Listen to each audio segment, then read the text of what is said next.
The dawn of revelation, Prophet Muhammad's first encounter.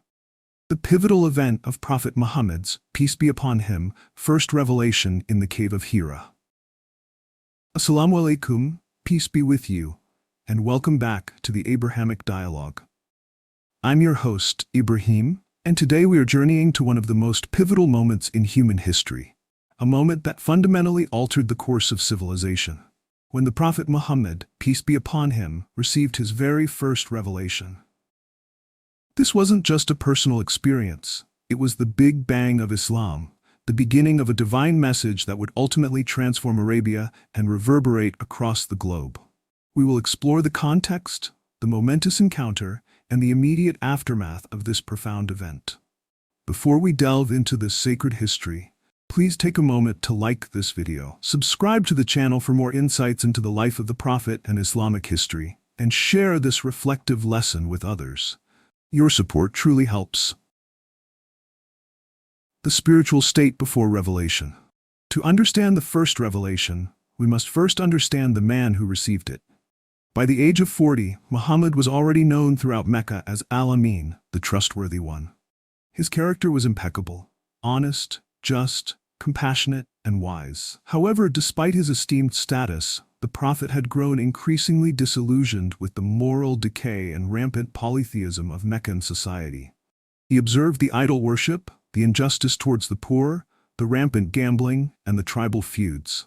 This growing spiritual yearning led him to seek solitude and a deeper connection with the divine, preparing him for the monumental task ahead. The Cave of Hira, a place of solitude. It was this spiritual longing that led the Prophet to the Cave of Hira. This cave is located on Jabal an-Nur, the Mountain of Light, just outside Mecca. It's a small, stark cave offering a commanding view of the surrounding desert and the city below. For several years leading up to the revelation, it became Muhammad's preferred place of retreat. During the month of Ramadan, he would engage in tahanuth, a form of spiritual contemplation and devotion, detaching himself from the worldly concerns of Mecca. He would take meager provisions and spend days and nights in quiet reflection, seeking solace and truth in the vastness of God's creation. The Night of Power. The momentous event occurred during one of these retreats in the Cave of Hira, specifically on one of the odd nights of the last 10 days of Ramadan, a night known in Islamic tradition as Laylat al-Qadr, the night of power or decree, described in the Quran as being better than 1,000 months. It was a night of profound stillness, yet charged with spiritual significance. The Prophet, alone in the solitude of the cave, was immersed in his contemplation, utterly unaware that his life, and indeed the world, was about to change forever. He was simply a man, seeking truth, when the truth came to him. The first encounter, Jibreel. Suddenly, while the Prophet was in deep meditation, a majestic figure appeared before him. This was the archangel Jibreel, sent by God. The encounter was overwhelming. Jibreel commanded him, Iqra, which means read or recite. The Prophet, who was unlettered and had never been taught to read or write, responded in fear and bewilderment. Ma ana bikariyin. He cannot read, recite.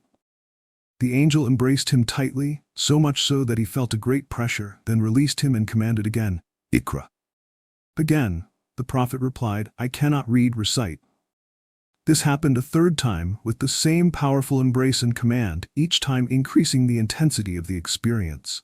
The Prophet was in awe, trembling from the power of this divine encounter. The first verses, Surah 1-5. After the third command and embrace, the words began to flow from Jibreel, and the Prophet miraculously repeated them, understanding that this was a divine transmission, not a human utterance. These were the first 5 verses of Surah Al-Alaq, chapter 96 of the Quran. Iqra bi-ismi rabbika alladhi khalaq. Khalaqa al-insana min alaq. Iqra wa rabbuka al-akram. Alladhi allama bil-qalam. Allama al-insana ma lam ya'lam. This translates as, read, in the name of your Lord who created man from a clinging substance, read. And your Lord is the most generous, who taught by the pen, taught man, that which he knew not.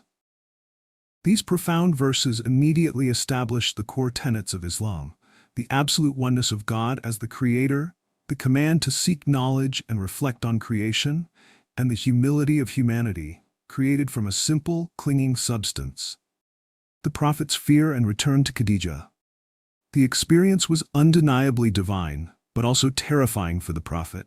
He was a man, experiencing something beyond human comprehension. His heart was pounding, his body trembling. He rushed out of the cave, descending the mountain in a state of profound awe and fear. He ran straight home to his beloved wife, Khadija bint Khuwaylid, seeking comfort and reassurance.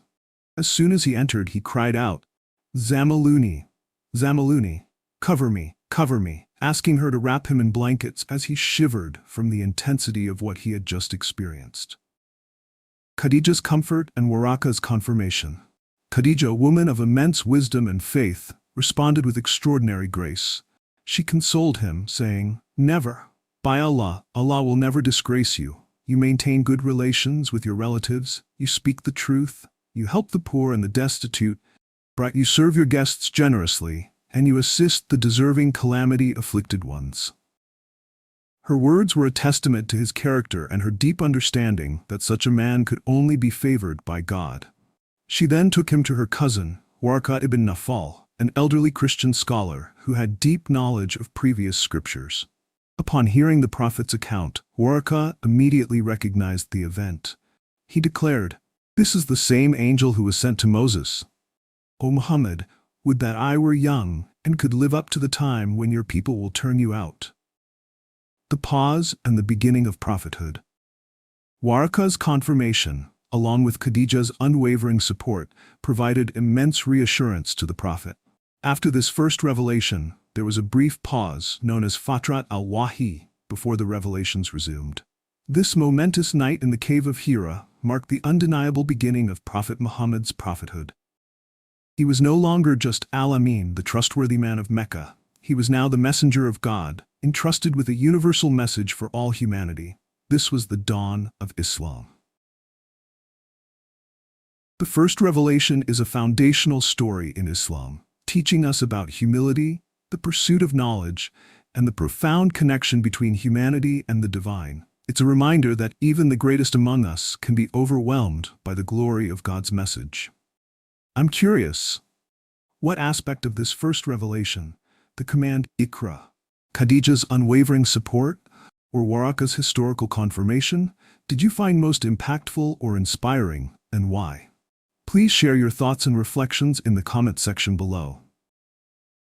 If you found this historical and spiritual exploration moving, please take a moment to like this video, subscribe to the Abrahamic Dialogue for more content on the life of the Prophet, and share this video with others.